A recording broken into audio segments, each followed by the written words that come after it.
Hello friends, welcome to our video. So, in the OnePlus recent OnePlus Nord CE 5G phone reviews. So, this is OnePlus budget friendly, lowest price phone OnePlus Nord CE. Amazon around 25,000 rate. So, we have link in the description. We have video full video full last year this phone so without wasting time, let's get in the video. This OnePlus Nord CE 5G phone release date. This is OnePlus official date June 10th. June 11th postponed. So, this is 18th video shooting. This is 5,93,194 phones OnePlus Vita. 96% of users are phone satisfied OnePlus. So, we will use a phone because OnePlus brand premium phones. So, we will use OnePlus Nord weight 170 gram OnePlus Nord CE phone weight 7.9 mm thickness OnePlus Nord. So, if you have 11 mm 10 mm below 7.9 mm highlighted OnePlus 3.5 mm audio jack included.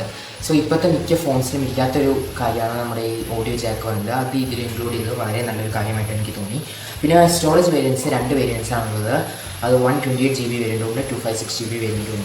But I am 256GB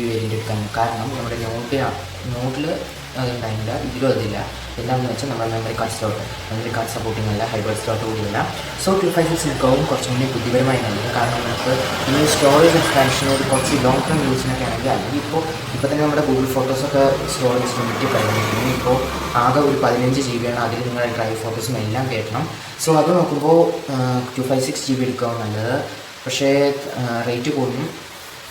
rate Now, OnePlus Nord display size is 6.43 inches. So, now the phones are 6.67 size. 10 series size. This segment is rate display. Gamers prefer wide area gaming. So, how area expect. So, processor wise gaming gaming phone. So, this is compromise display. Friends, we will clear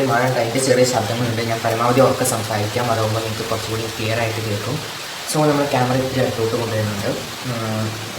sound Then we have battery 4500 mAh battery phone. 33 volt dark charge and 64 megapixel primary camera triple camera setup ആണ് ഫ്രണ്ടിൽ നമ്മുടെ നോഡിന് dual camera ഉണ്ടെങ്കിലും ഇതിന് single camera ആണ് വരുന്നത് അതൊരു പക്ഷേ ഈ സിംഗിൾ ക്യാമറ നോഡിന്റെ പെർഫോമൻസ് നൽകുമെന്നാണ് നമ്മൾ OnePlus പറയുന്നത് സോ നമുക്ക് എക്സ്പെക്ട് ചെയ്യാം 5G ആണ് ഫോൺ നമ്മൾ പറഞ്ഞു 5G വരുന്നുണ്ട് പിന്നെ നമുക്ക് ഇതിന്റെ ഡൈമെൻഷൻസ് നോക്കുകയാണെങ്കിൽ ഏകദേശം 6.27 inches length അതുപോലെ 2.89 inches width വരുന്നുണ്ട് പിന്നെ നമുക്ക് ഫ്ലൂയിഡ് AMOLED ഡിസ്പ്ലേ ആണ് 90 Hz റിഫ്രഷ് റേറ്റുള്ള ഡിസ്പ്ലേ ആണ് വരുന്നത് 84.9% സ്ക്രീൻ റേഷ്യോ വരുന്നുണ്ട് ഈ ഫോണിൽ വരുന്നത് നമ്മുടെ പ്രൊസസ്സർ Qualcommന്റെ Snapdragon 750G എന്ന 5G പ്രൊസസ്സറാണ് ഇതിൽ വരുന്നത് 8nm പ്രൊസസ്സറാണ് സോ അതുകൊണ്ടാണ് നമ്മൾ 7.9mm എന്ന് പറഞ്ഞത് കാരണം 8mm അടുത്തെത്തിയിരിക്കുകയാണ് പിന്നെ നമ്മുടെ ഒക്ടാ-കോർ പ്രൊസസ്സറാണ് വരുന്നത് GPU വരുന്നത് Adreno 619 GPU ആണ് വരുന്നത് പക്ഷേ ഇതിന് നല്ല ഓപ്ഷൻസ് ആണ് നമ്മുടെ MI10i 5G എന്ന് പറഞ്ഞ ഒരു ഫോൺ വരുന്നത്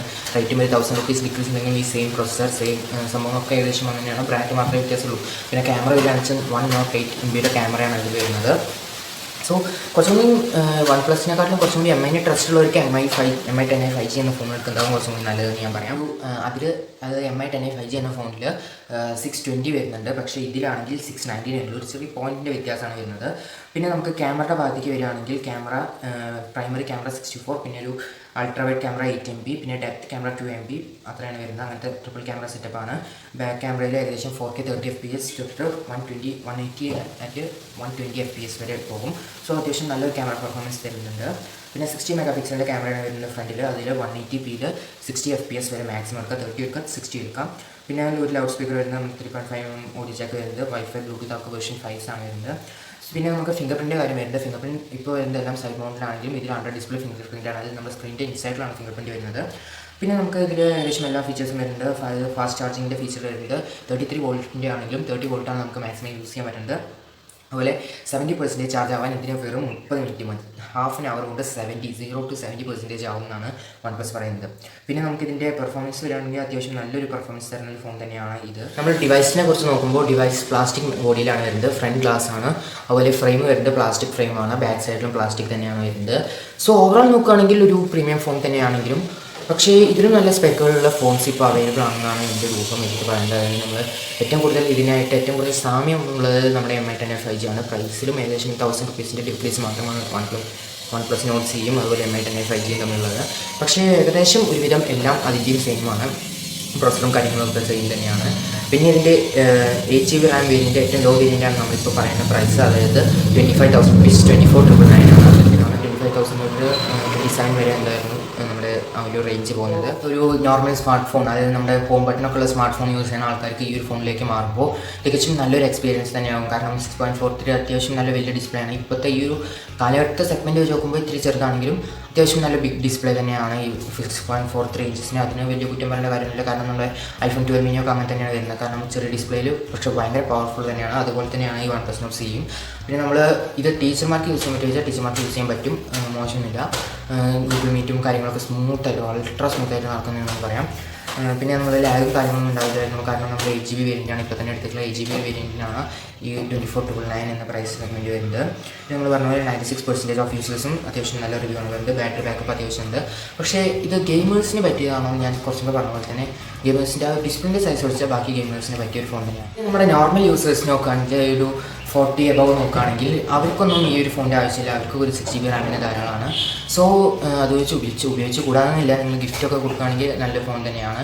ഇപ്പോൾ ആർക്കെങ്കിലും ഗിഫ്റ്റ് കൊടുക്കാനൊക്കെ ആണെങ്കിൽ നല്ല ഫോൺ തന്നെയാണ്, മോശം കുറ്റം പറയേണ്ട. കാരണം OnePlus എന്നൊരു ബ്രാൻഡ് ആകുമ്പോൾ അത്യാവശ്യം നല്ലതാവും. സോ അത്രയ്ക്കാണ് ഇന്നത്തെ വീഡിയോ ഇഷ്ടപ്പെട്ട ചാനൽ ഇപ്പോൾ തന്നെ സബ്സ്ക്രൈബ് ചെയ്യുക, വീഡിയോ ലൈക്ക് ചെയ്യുക. പിന്നെ അതുപോലെ നിങ്ങൾക്ക് ആരെങ്കിലും ഈ ഫോൺ വാങ്ങാൻ പോകുന്നെങ്കിൽ അവർക്ക് ഈ ഫോൺ സജഷനായിട്ട് ഇതിൻ്റെ റിവ്യൂ കാര്യങ്ങളൊക്കെ കണ്ട് വാങ്ങിക്കാൻ പറയാം. ക്യാമറ പെർഫോമൻസ് ഓക്കെയാണ്. Display ultra fluid AMOLED display ആണ്. അത് OnePlusൻ്റെ ഒരു ബ്രാൻഡ് ലോഗോ ആയിട്ട് നമ്മൾ കൊടുക്കുന്നത്, കാരണം നമ്മൾ 70 മുതൽ വരുന്ന ഒരു വേരിയൻ്റാണ് ഈ ഫ്ലൂയിഡ് AMOLED ഡിസ്പ്ലേ എന്ന് പറയുന്നത്. ഏകദേശം ലിക്വിഡ് ആ ഒരു സെഗ്മെൻറ്റിൽ വരുന്നതാണ് ഈ ഫ്ലൂയിഡ് എന്ന് പറയുന്നത്. പിന്നെ അതുപോലെ നമ്മൾ പറഞ്ഞ ചാനൽ സബ്സ്ക്രൈബ് ചെയ്യുക, അതുപോലെ ബാക്കിയുള്ള കാര്യങ്ങൾ ചെയ്യുക, സബ്സ്ക്രൈബ് ചെയ്യുക. പിന്നെ നമ്മൾ നോട്ടിഫിക്കേഷൻ അമർത്തി ഓൾ ഒന്ന് സെലക്ട് ചെയ്യുക. അതല്ലെങ്കിൽ ഞാൻ വരുന്ന അടുത്ത വീഡിയോസ് വരില്ല. ഇന്ന് നമ്മുടെ അടുത്ത വീഡിയോ വരുന്നുണ്ടാവും, നമ്മുടെ Realme GT ലോഞ്ച് ചെയ്യാൻ പോവുകയാണ്. സോ ആ ഒരു ഫോണിൻ്റെ സ്പെക്കും കാര്യങ്ങളൊക്കെ നമുക്ക് വീഡിയോ ചെയ്യുന്നുണ്ടാവും. സോ ആ വീഡിയോൻ്റെയൊക്കെ നോട്ടിഫിക്കേഷൻ വേണമെങ്കിൽ ഇപ്പോൾ തന്നെ നമ്മൾ ബെല്ലൈക്കൺ അമർത്തുക. സോ അടുത്ത വീഡിയോ കാണുന്നവരെ it's me Achu signing off.